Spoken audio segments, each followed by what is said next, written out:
Hello hello hello मेरे प्यारे बच्चों, चलिए आपका हम स्वागत करते हैं आपके अपने चैनल मोशन बायोलॉजी में।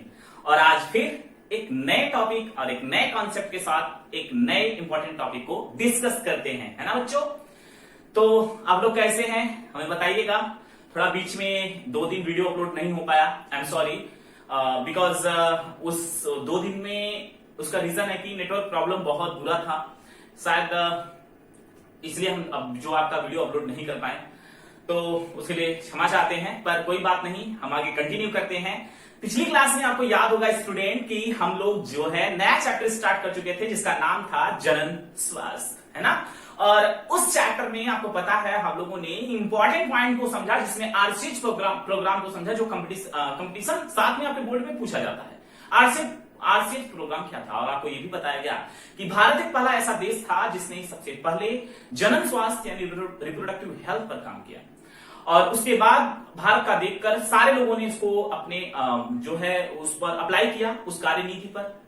उसके बाद हमने ये भी देखा था कि जो जनन स्वास्थ्य को बढ़ावा देने के लिए, यानी कि जनन स्वास्थ्य पर कार्य करने के लिए, लोगों को अवेयर कराने के लिए बहुत सारे सिस्टम को अपनाया गया, जैसे कि कैंप लगाया गया और लोगों को पॉम्फलेट बांटे गए, होर्डिंग छापा गया, बनाया गया, और इसके साथ साथ टीवी पर और सोशल मीडिया के थ्रू सबको अवेयर कराया गया।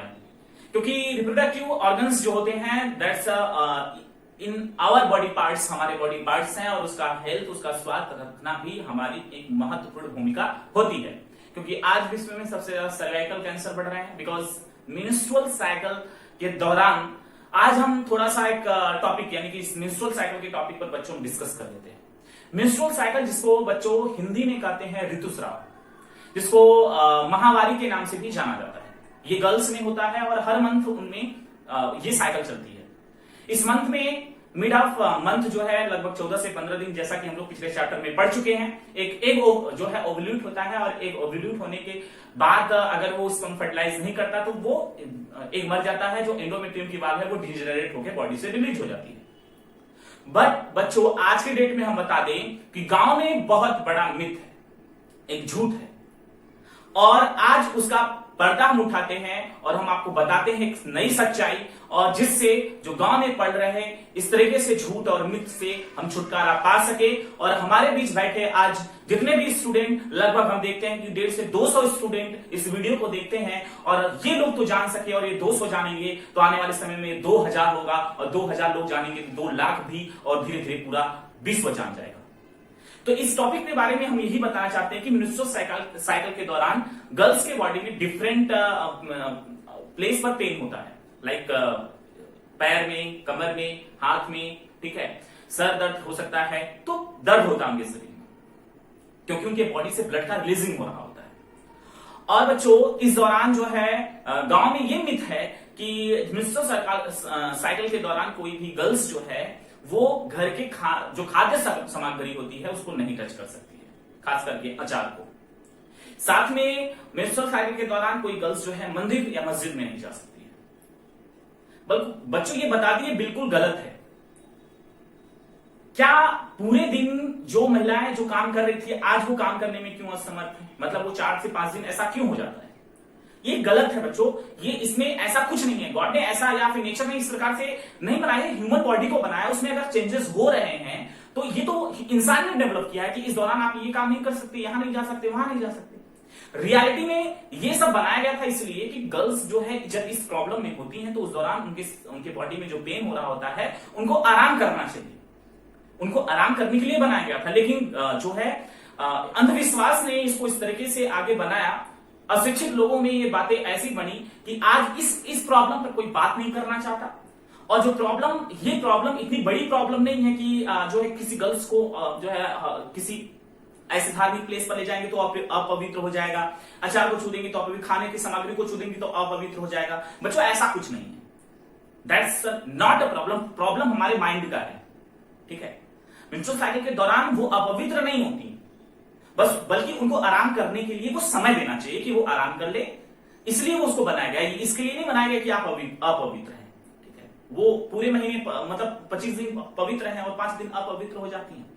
तो जो ये मिथ है, गलत है, झूठ है, साइंटिफिकली ये प्रूफ किया गया है कि वो इस दौरान कोई ऐसा नहीं कि अपवित्र हो जाती है। तो आप लोगों को समझ में आ गया होगा स्टूडेंट। चलिए मेंस्ट्रुअल साइकिल, हाँ एक चीज और, सर्वाइकल कैंसर इसका बहुत ज्यादा बढ़ता है मेंस्ट्रुअल साइकिल के दौरान, या मतलब कि गर्ल्स में। बिकॉज इसका रीजन समझ लीजिए, विलेजेस में आज भी, एक ओपन बात बता दें हम आपको, विलेजेस में आज भी जो है पैड्स उपलब्ध नहीं है, या होते हैं तो गरीब जो घर की महिलाएं हैं इसका यूज नहीं कर पाती। तो स्टूडेंट हम क्लियर कर देना चाहते हैं कि वो इस तरीके से मतलब कि कुछ क्लोथ्स का यूज करती है जो कि बेकार होता है, साफ नहीं होता। अगर साफ क्लोथ हो तो कोई दिक्कत नहीं, जो है बेकार यानी कि खराब क्लोथ्स की यूज की वजह से जो उसमें जर्म्स उपस्थित होते हैं, वायरस उपस्थित होता है, बैक्टीरिया उपस्थित होता है, वो बैक्टीरिया, वो वायरस जो होता है वो फीमेल जेनिटल पार्ट्स में एंट्री करता है, जिसकी वजह से कैंसर डेवलप हो जाता है, मतलब कि वहां पर सड़न उत्पन्न होती है और कैंसर हो जाता है। तो प्लीज स्टूडेंट, आप जो आज की टॉपिक हम बता रहे हैं एक अवेयरनेस टॉपिक है, आपको इसके बारे में अवेयर करा जा रहा है, बताया जा रहा है कि इस टॉपिक पर भी अगर हम सारे टॉपिक पर बात कर सकते हैं तो इस टॉपिक पर भी बात कर सकते हैं। ये हमारा अंधविश्वास, ये हमारे लोग जो है बहुत सारी महिलाओं जो आज के डेट में कैंसर से पीड़ित हैं, ये सबसे बड़ा कारण है। इसको शर्म के भाव से देखा जा रहा है, जबकि इस पर बात करना बहुत जरूरी है। हम घर में किसी भी कोई महिला को कोई प्रॉब्लम होती तो अपने घर के किसी सदस्य को वो नहीं बता सकती, क्योंकि उसको समझ में आता है कि ये प्रॉब्लम बताने से उसको डर लग रहा है, उसको क्या सोचेंगे लोग। अरे कुछ नहीं सोचेंगे, आपकी जिंदगी से बड़ा कुछ नहीं हो सकता। और यही प्रॉब्लम अगर कुछ ज्यादा बढ़ जाती है तो आप डॉक्टर के पास जाकर सारा कंसल्ट करते हैं। तो प्लीज स्टूडेंट, आप लोगों को समझना पड़ेगा, साथ में आप लोगों को अवेयर कराना पड़ेगा कि ये टॉपिक इतना गंदा नहीं, गंदी हमारी सोच है और हम इस बारे में बात नहीं करते क्योंकि हमारे दिमाग में गंदा सब कुछ भरा पड़ा है। ठीक है, अगर हम इस गंदगी वाली सोच को बाहर निकाल कर फेंके तो ये टॉपिक हमारे बॉडी के स्वास्थ्य के लिए, हेल्थ के लिए बहुत जरूरी है, जिस पर हमें बात करना चाहिए। तो आज की क्लास में आपको एक इंपॉर्टेंट पॉइंट तो समझ में आ गया कि आज के डेट में ऐसा क्यों होता है। तो प्लीज आप लोग इस पर अवेयर रहिए और आप लोगों को समझ में सारी टॉपिक आ जाएगा। समझ में आ गया ना? तो चलिए आज की क्लास स्टार्ट करें, क्योंकि देर हो गई और देर कुछ नहीं हुई। जो भी हमने समझा बहुत इंपॉर्टेंट टॉपिक था, हम कई दिन से इस बारे में बात करने की सोच रहे थे कि आजकल आपको बताएंगे, लेकिन आज हमने पूरी तरीके से बता दिया कि मेंस्ट्रुअल साइकिल के दौरान जो प्रॉब्लम होती है, लोग गंदे सोचते हैं, इसलिए गंदा है, समाज गंदा सोचता है। ऐसा कुछ नहीं है, कोई अपवित्रता नहीं होती है, क्योंकि समाज के दिमाग में यह भय था कि अपवित्र है, ऐसा कुछ भी नहीं। किसी को छूने से अपवित्र नहीं होते, बल्कि हमारा मन साफ हो, साथ में अगर हम साफ हों तो कोई भी चीज अपवित्र नहीं हो सकती।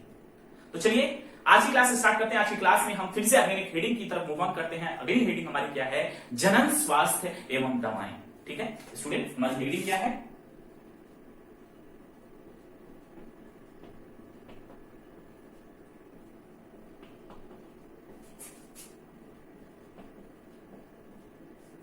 जनन स्वास्थ्य एवं दवाएं। बच्चों, आज की क्लास में हम इस पॉइंट पर डिस्कस करेंगे कि जो जनन स्वास्थ्य है वो हम तो पहले बता चुके हैं इसके बारे में कई बार, मतलब जो पिछली क्लास में बताए थे, लेकिन आज की क्लास में हम कुछ इंपॉर्टेंट पॉइंट को भी बताने वाले हैं कि जनन स्वास्थ्य के अंतर्गत क्या क्या आता है।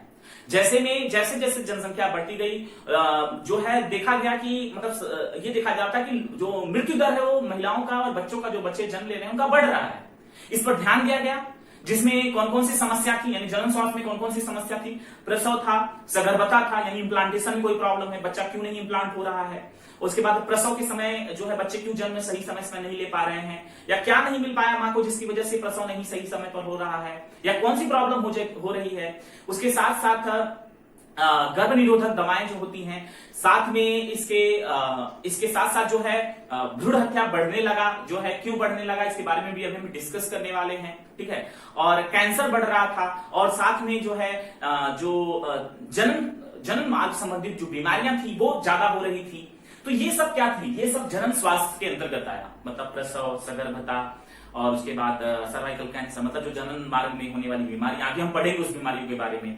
उसके बाद उसके साथ साथ बंध्यता, बांझपन जो है क्यों हो रहा है ना, इन सभी बातों पर ध्यान देना पड़ेगा। उसके साथ साथ आर्तो चक्र, मेंस्ट्रुअल साइकिल का डिस्टर्बेंस क्यों हो रहा है ना। तो इन लॉट ऑफ प्रॉब्लम पर लोगों ने ध्यान दिया, खास करके सरकार ने ध्यान दिया, जिसकी वजह से आज के डेट में मॉर्टेलिटी रेट जो है, मतलब कि MMR और IMR, ठीक है अभी हम बताएंगे उसको।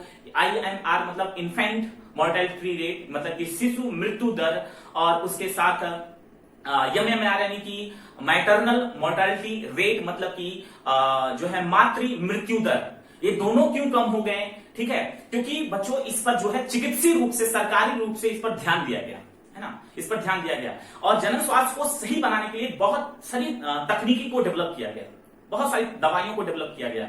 मतलब जैसे क्यों इम्प्लांटेशन नहीं हो रहा, मतलब इम्प्लांटेशन सगर्भता क्यों नहीं हो रहा है, प्रसव के समय कौन कौन सी समस्या हो रही है, क्यों जो है माँ की मृत्यु हो रही है, क्यों बच्चे की मृत्यु हो रही है, खास करके मेंस्ट्रुअल साइकिल का डिस्टरबेंस क्यों हो रहा है।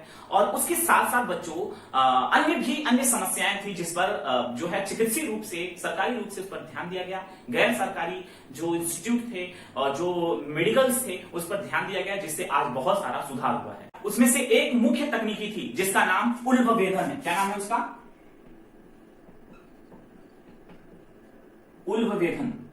उल्बवेधन जिसको इंग्लिश में बच्चों कहा जाता है अमीनो सेंटेसिस। कभी कभी इंग्लिश में नाम देकर एग्जाम में पूछ लिया जाता है। मैक्सिमम जान लो कि इस टॉपिक से ये क्वेश्चन काफी ज्यादा पूछा जाता है। उल्बवेधन क्या है?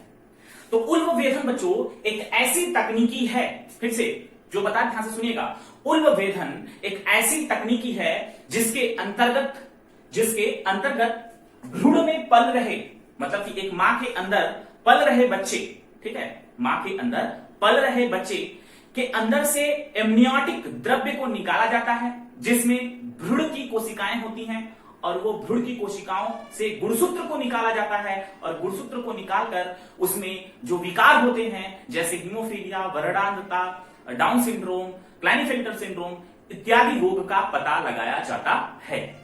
हमने क्या बताया बच्चों? उल्बवेधन, है ना, हमने तो थ्योरी बता दिया आप लोगों को। इस विधि में होता है बच्चों, क्या बता देते हैं, एक मां के अंदर, जैसे एक गर्भवती महिला है उसके अंदर एक बच्चा पल रहा है। तो आपको पता है, जब हमने पिछली क्लास में, याद होगा आप लोगों को, हमने बताया था कि एक गर्भ के अंदर जो, सपोज करिए कि यहां पर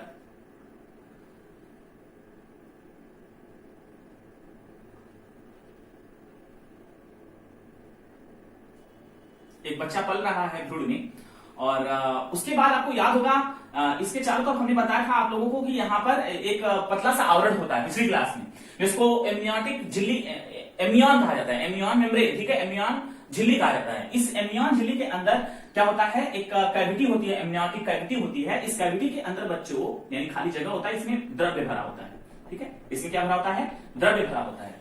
इस द्रव्य में बच्चों, इस भ्रूण की, ये जो पल रहा भ्रूण है बच्चों, इसकी कोशिकाएं होती हैं।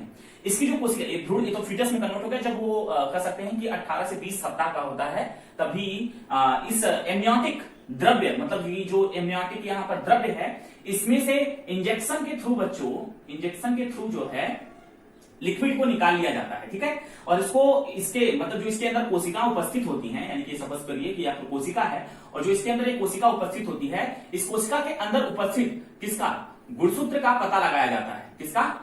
गुणसूत्र। और गुणसूत्र में क्या होता है? डीएनए होता है।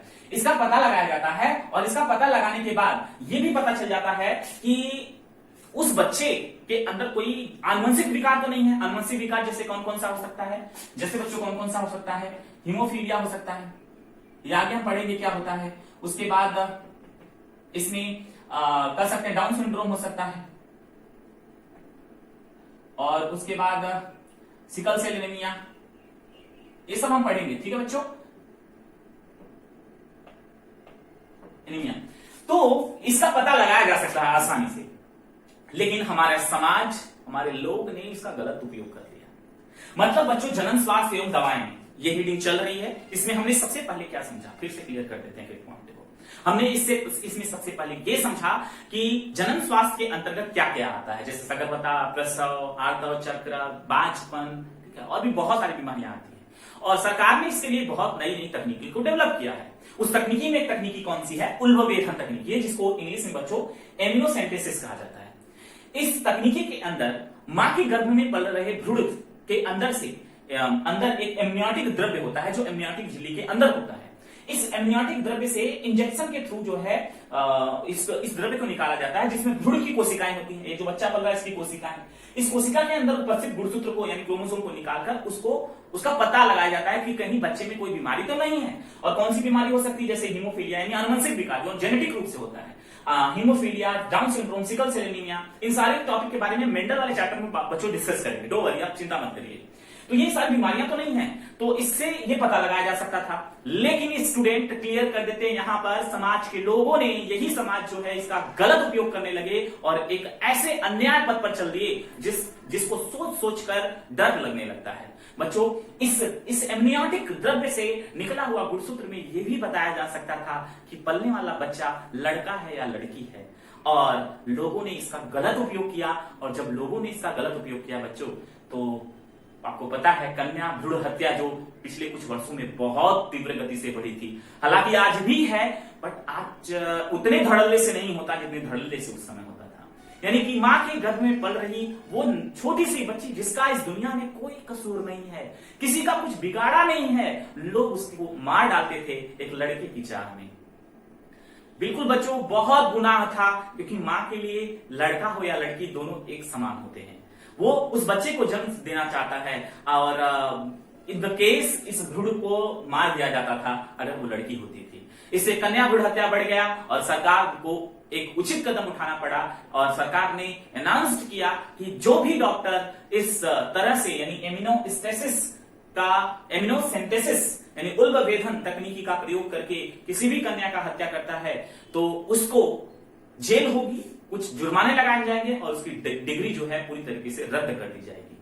साथ में ये भी कहा गया कि आप जितने भी डॉक्टर जहां पर इस तरह की तकनीकी उपलब्ध है वो अपने क्लिनिक में ये दिखा दें, मतलब दिखाएं कि इम्यूनोस्टेसिस यहां पर जांच नहीं किया जाता है। तो बच्चों, इस प्रकार से कन्या भ्रूण हत्या में थोड़ी बहुत रुकावट आई, जरूर पूरी तरीके से नहीं, क्योंकि बहुत सारी और तकनीकी को डेवलप कर लिया गया।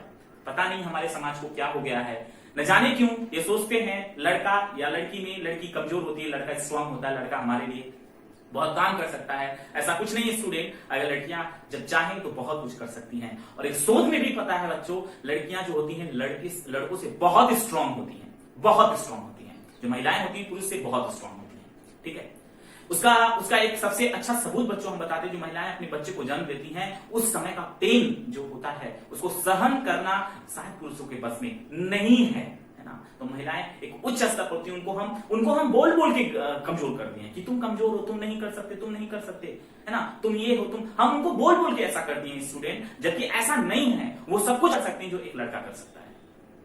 मेरी बात आप लोगों को समझ में आ रहा है कि आज की जो क्लास है थोड़ा सा एक समाज के लेवल पर जाकर अटैच हो रहा है, जरूरी भी है। इस चैप्टर का यही पर्पज है स्टूडेंट, हम लोगों को अवेयर कराएं, हम लोगों को बताएं कि ये जो गर्ल्स और बॉयज का हम डिफरेंस करते हैं नहीं है ना। जितनी पावरफुल हम जो लड़के होते हैं उतनी ही पावरफुल लड़कियां भी होती हैं। वो हर काम आज के डेट में देखिए, सरकार जैसे ही बढ़ावा दिया, आज के हर जगह पर कहीं पर भी, सैनिक हो चाहे एयर में, मतलब जो एयर लाइंस होती है वहां हो, चाहे साइंटिस्टों की लिस्ट में देखें, चाहे डॉक्टर देखें, चाहे इंजीनियर देखिए, हर जगह लड़कियां आगे जा रही हैं अगर उनको मौका मिल रहा है तो।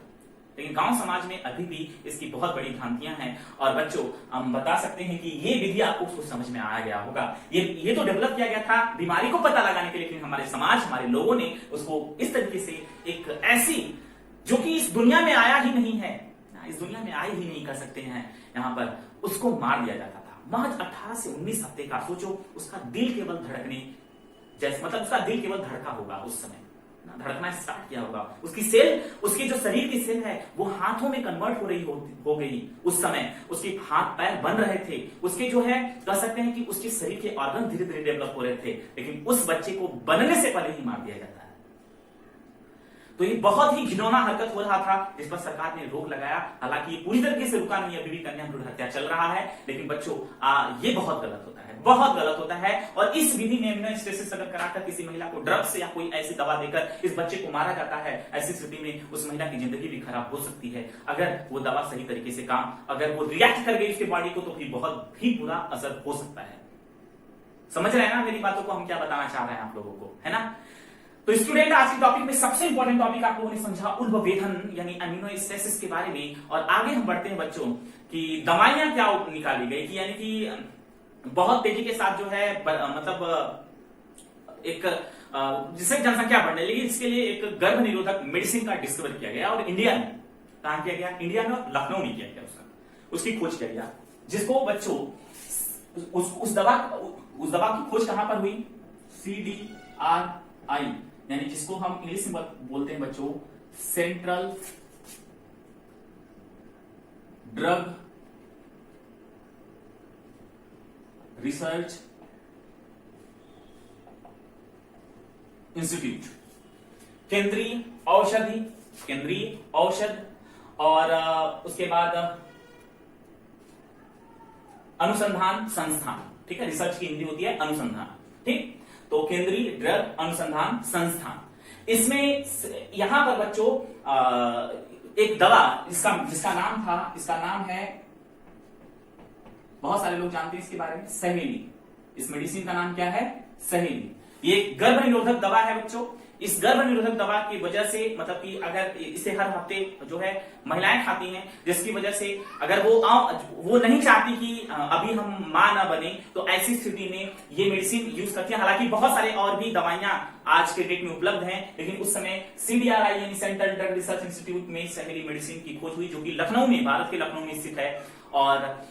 और भी बहुत सारी सरकारी और गैर सरकारी जो संस्थान है, उन्होंने भी बहुत सारे मेडिसिन, जैसे कॉपर टी, कॉपर 7, आगे हम पढ़ेंगे उसके बारे में, जो कि उसकी डिस्कवर करने के बाद, यानी जो कि बच्चों की संख्या, यानी मत कर सकते हैं यहाँ पर जनसंख्या बढ़ रही थी, इसलिए इन सारी दवाओं का खोज हुआ।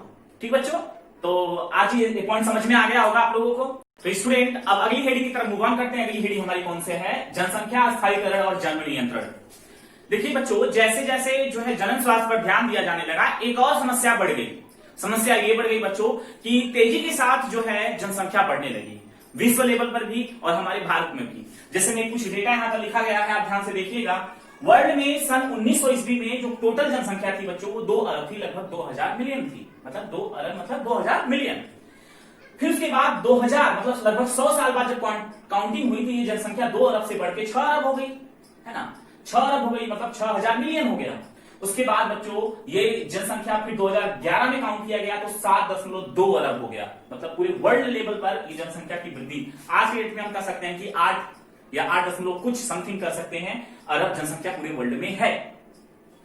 वही बात बच्चों इंडिया की करें तो इंडिया में आजादी के समय, भारत में आजादी के समय, क्योंकि आपको पता है आजादी जब हुई तो उसके बाद पाकिस्तान, ये सब देश अलग हुए, तो इंडिया की केवल बात कर रहे हैं, तो इंडिया में आजादी के समय जो है 350 मिलियन ही 3.5 करोड़ जनसंख्या थी। लेकिन सन 2000 में, यानी कि जब आजादी कुछ वही 1947-1950 के बीच में ये जनसंख्या कितनी थी? 350 मिलियन, 3.5 करोड़ थी केवल। लेकिन बच्चों सन 2000 ईस्वी में लगभग ये 1000 बिलियन हो गया। भारत की जनसंख्या जैसे मानो कि गाड़ी का स्कूटर नंबर 4 लग गया है, कोई बाइक चल रही है, इसका जो है जो गियर है वो 4 पे लग गया तुरंत, यानी 1 से डापली 4 पे, यानी 1 2 3 कुछ है ही नहीं यार। देखो यार, मतलब कुछ 50 साल में हम जो है 1000 बिलियन क्रॉस कर गए। अभी भी संतुष्टि नहीं है। देख लो यहाँ पर 2011 में 1.2 बिलियन, यानी कि यहाँ पर आपको पता है 1 कहते हैं ना कि 120 से 130 करोड़ जनसंख्या हमारे भारत में है आज के डेट में। हालांकि अभी 2020 की काउंटिंग हुई होती है, 21 में होगी, देखिए होती है, कब होती है तो उस दौरान पता चलेगा कि हमारे देश की जनसंख्या कितनी है। मेरा अनुमान कि 135 करोड़ से एबव होगी, है ना, इतनी होगी।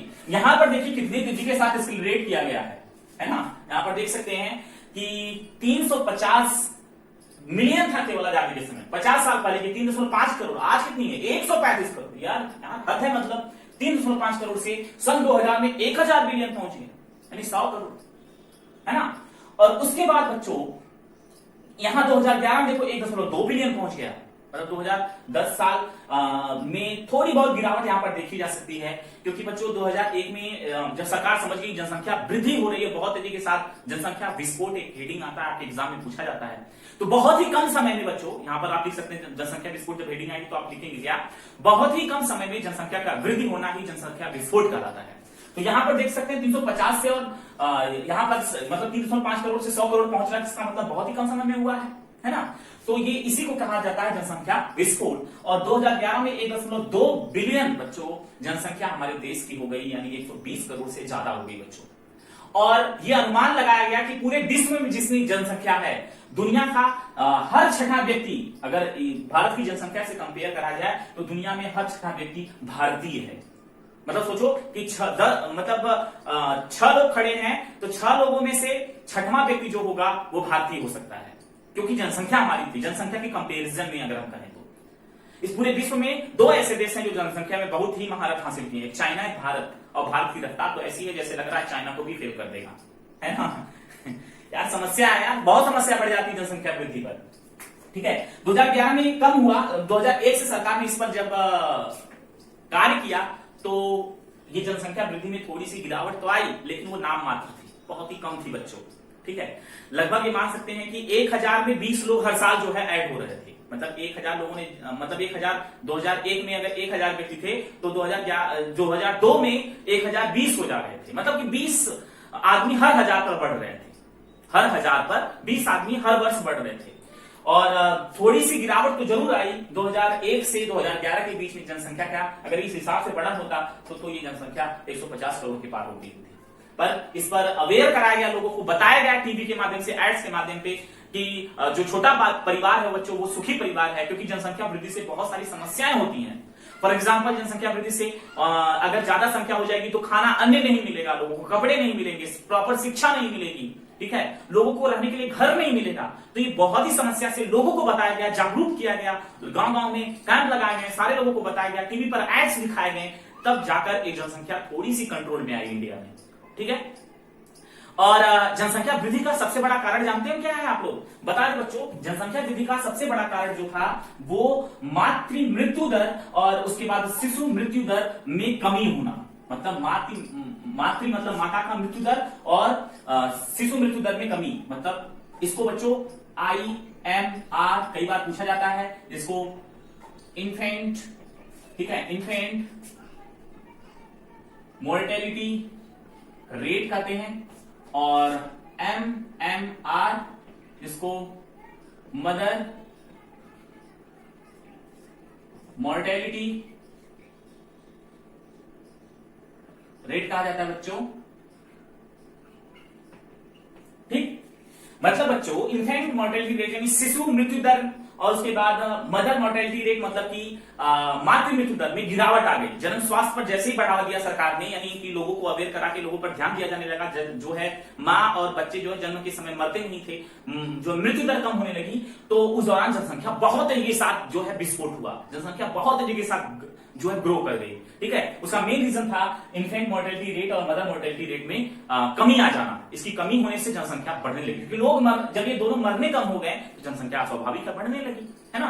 तो इससे बहुत सारी समस्या हो सकती थी। तो आप एग्जाम में हेडिंग पूछेगा तो आपको जैसे ही हमने बताया था, आपको 2-4 डेटा याद कर लीजिएगा, खास करके इंडिया का याद कर लीजिएगा, जिसमें आपको यही लिखना है, क्यों हो गया ये लिखना है, और समस्या क्या हो सकती है वही बताएं हम आप लोगों को। अन्य की समस्या, अन्य मतलब भोजन की समस्या, पढ़ने लिखने की समस्या, आवास की समस्या, ठीक है, और चिकित्सक समस्या, अन्य समस्याएं भी हो सकती थी। ठीक है, तो इसमें लोगों को समझाया गया, अवेयर कराया गया, और जिसमें एक सॉल्वन भी हुआ, जिसमें आप लोगों ने टीवी में देखा होगा, लिखा क्या, हम दो हमारे दो, यानी ये बताया गया कि छोटा परिवार सुखी परिवार, और उसमें लोगों को बताया गया कि हम दो हमारे दो, यानी कि दो जो मतलब एक बच्चे दो हों, और दो जो है वो दंपति है। ठीक है, 2 दंपति और 2 उनके बच्चे, तो 4 लोगों की फैमिली छोटी है। लेकिन शहरों में इसको और भी सुधारा गया। शहर वाले जो पढ़े लिखे लोग थे उन्होंने कहा हम दो हमारे एक। तो इस हिसाब से जनसंख्या में काफी ज्यादा, काफी तो नहीं कर सकती, लगभग 2% गिरावट आई, है ना, बहुत ही नाम मात्र गिरावट आई, लेकिन आई बहुत ही गिरावट आई। लोग समझदार हो गए इस बात में लेकर। ठीक है, और उसके साथ ही बच्चों जो गर्ल्स का जो एज तय किया गया, यानी विवाह का एज तय किया गया 18 वर्ष गर्ल्स का, और जो बॉयज का था वो 21 वर्ष। ठीक है, तो गर्ल्स का 18 और बॉयज का 21 वर्ष विवाह का जो है ये तय किया गया कि इससे कम वर्ष की आयु में अगर किसी की शादी होती है तो वो किसमें आ जाएगा, किसमें बताइए, वो बालक में आ जाएगा, यानी कि बाल्यावस्था के बाद, यानी कि नाबालिग में आ जाएगा, यानी कि वो पूरी तरीके से बालिग नहीं हुआ है, उसकी शादी अगर इस एज में कर दी जाती है तो ये कानूनी रूप से गुनाह होगा। क्योंकि बच्चों अगर इस एज में अगर कोई लड़का या लड़की नहीं पहुंचता है तो वो समझदार नहीं होता, और जिससे जनसंख्या की वृद्धि तेजी के साथ बढ़ सकती थी। तो इसलिए सरकार ने निर्धारित किया, और भी कई तरीके अपनाए, जिससे सरकार ने या और लोगों को अवेयर कराया, जिससे जो है इस रेट यानी जो जनसंख्या जिस हिसाब से बढ़ रहा था उसको रोका गया। तो स्टूडेंट आज की जो टॉपिक थी बस यहीं तक थी। नेक्स्ट क्लास में हम पहुंचे ये समझेंगे कि जनसंख्या जो वृद्धि कर रही थी, इसके जन्म यानी जो जन्म का नियंत्रण किस प्रकार से किया जा सकता है। जन्म का नियंत्रण तो एक तो लोगों को अवेयर करा के किया जा सकता है ना, सही समय पर शादी किया जाए, लोगों को अवेयर कराया जाए कि ज्यादा वो बच्चे को जन्म न दे, और साथ में बच्चों वो जो गर्भ निरोधक दवा का प्रयोग करे। तो हम ये समझेंगे जन्म नियंत्रण में गर्भ निरोधक दवा का प्रयोग। नेक्स्ट वाली वीडियो में हम समझेंगे कौन कौन सी विधियां होती हैं जन्म नियंत्रण में, गर्भ निरोधक विधियां कौन कौन सी हैं, हम नेक्स्ट क्लास में इसको पढ़ेंगे बच्चों। आज की क्लास यहीं तक थी स्टूडेंट। आज की क्लास कैसी लगी हमें बताइएगा। आज की क्लास बहुत ही इंफॉर्मेटिव और लोगों को अवेयरनेस के बारे में, लोगों को बताने के बारे में था। आप लोगों को समझ में आया होगा। आज की क्लास बहुत ही आसान थी, बहुत ही औसम थी। और आप लोग कैसा लगा, आप लोग क्लास जो है आप हमें कमेंट बॉक्स में बताएंगे, और साथ में बच्चों ये भी हमें बताएंगे कि जो आरसीएच है उसका पूरा नाम क्या है और वो किस सन में लागू किया गया था, और आरसीएच का जो सिंबल है वो कौन सा है। आप तीनों हमें बताएंगे कमेंट बॉक्स में। ये 3 क्वेश्चन है आपके लिए। और बच्चों आज की क्लास यहीं तक एंड करते हैं। Thank you so much, thanks for watching, all of you. घर पे रहें, सुरक्षित रहें और एंजॉय के साथ हमारे क्लास को एंजॉय करते रहें। Thank you so much, thanks.